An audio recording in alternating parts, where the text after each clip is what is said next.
Escaparate. Cultura y entretenimiento. Historia. Música. Datos curiosos. Cine. Recomendaciones. Escaparate. Cultura y entretenimiento. Prepara la mochila La carga al 100%. y toda la actitud. Porque en Escaparate Siempre hay algo que hacer.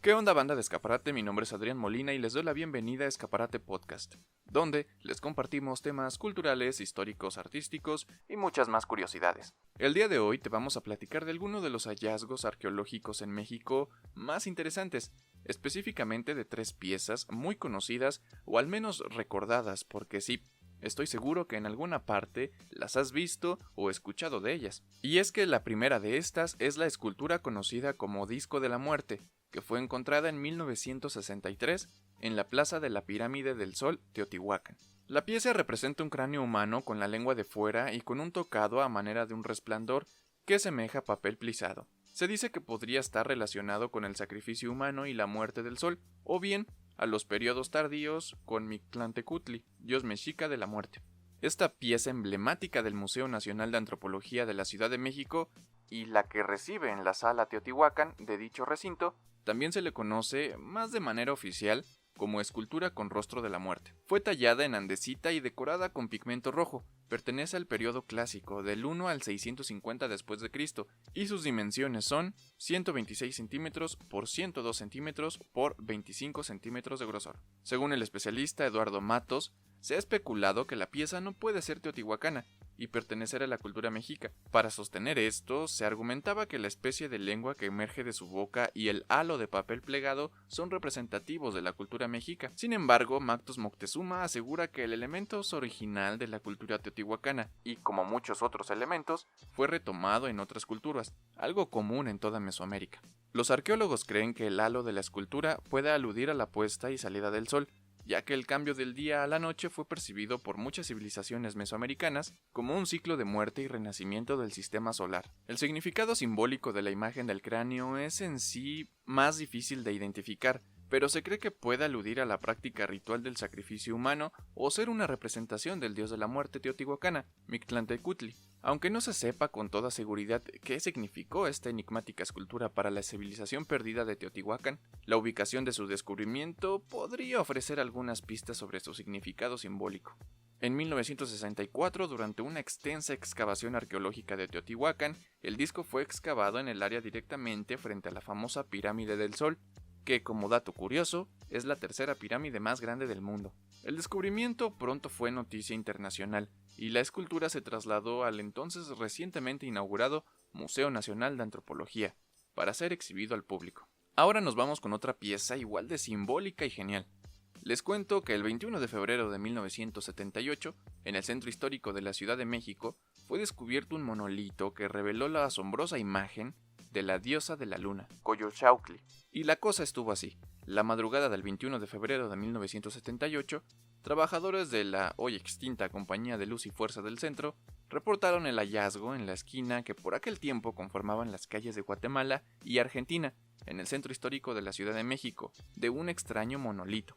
Sus misteriosos relieves, que apenas se asomaban, parecían advertir que se trataban de un monumento de la época prehispánica. Hasta ese lugar se reportaron arqueólogos del INAH, enviados por la Oficina de Salvamento Arqueológico, que acudieron al desesperado llamado de los electricistas. La pieza, como mencioné, estaba todavía semioculta, pero ya se alcanzaban a notar ciertos rasgos, como los cascabeles en las mejillas y su cuerpo descuartizado, con lo que se pudo reconocer que se trataba de Coyolxauhqui, la diosa de la luna, hija de Coatlicue y hermana de Huitzilopochtli. Pocos días después, y una vez liberada toda la circunferencia de aquel monolito, que por cierto se trata de un gran disco ovalado de aproximadamente 3.4 metros por 2.9 metros y 40 centímetros de espesor, el entonces presidente José López Portillo pidió conocer a la diosa de la luna y, maravillado por su tamaño, imagen y simbolismo, ordenó de inmediato que se derrumbasen todos los edificios coloniales de la zona y que saliera a la luz de los mexicanos de finales de los años 70 el templo mayor de los aztecas. Y por último, pero no menos importante, de hecho es quizá la pieza más conocida tanto en México como en el mundo, pues hasta eso se usó en una playera de la selección de fútbol y obviamente la tenemos en una moneda también. Me refiero a la Piedra del Sol. El 17 de diciembre, pero de 1790, se descubrió en la Plaza Mayor de la Ciudad de México una de las piezas monumentales más representativas de la civilización azteca, la Piedra del Sol, o también conocida como calendario azteca. Este disco de piedra basáltica, que sintetiza el conocimiento astronómico que desarrollaron los mexicas antes de la conquista, tiene 3.60 metros de diámetro y 122 centímetros de grosor, además de un peso de más de 24 toneladas. Casi tocaba la superficie de la Tierra, lo que se veía por encima sin labor alguna, pero en la parte de abajo, que asentaba en la Tierra, se descubrían varias labores, según las crónicas de Antonio de León y Gama, sobre cómo se encontró este monolito el 17 de diciembre de 1790. El hallazgo se logró gracias a que el virrey Juan Vicente de Güemes ordenó varias mejoras urbanas en la capital de la Nueva España. Se estaba igualando el suelo de la Plaza Mayor y construyendo ductos para las aguas subterráneas. La Piedra del Sol se entregó a los responsables de catedral en forma temporal y 6 meses después, en agosto de 1791, el virrey Revillagigedo decretó se tomaran las medidas necesarias para garantizar su perpetua conservación como parte de los monumentos preciosos que manifiestan las luces que ilustraban a la nación indiana en los momentos anteriores a su conquista. Señala un texto histórico publicado por la Universidad de Guadalajara. El primer lugar donde se exhibió por casi 100 años fue en el exterior de la Catedral Metropolitana. Posteriormente, en 1887, se trasladó al Museo Nacional situado en la calle de Moneda, en el centro histórico, y el 27 de junio de 1964 se trasladó al Museo Nacional de Antropología, donde actualmente se puede visitar en la Sala Méxica. El texto de la UDG señala que Fray Diego Durán, en su Historia de las Indias de Nueva España, recopiló testimonios que cuentan que 42 años antes de la caída de Tenochtitlan, se empezó a tallar este monolito por un artista llamado Tecpatl. Según estos testimonios, fue el emperador Axayácatl quien lo mandó a hacer junto con un recinto para colocarla, que se llamó Cuauhxicalco, lo que podría identificarse como el dios del sol. Tonatiuh está representado en el centro de la piedra, donde se observa con sus 2 manos, y en cada una de ellas sus garras aprensan un corazón humano, y su lengua está representada como un cuchillo pedernal. Además, por encima y debajo del rostro aparecen grabados que representan los símbolos de las 4 eras o soles. También se sabe que tuvo un uso en posición horizontal y no vertical, como se exhibe hoy en día, y funcionaba como una plataforma de sacrificio gladiatorio.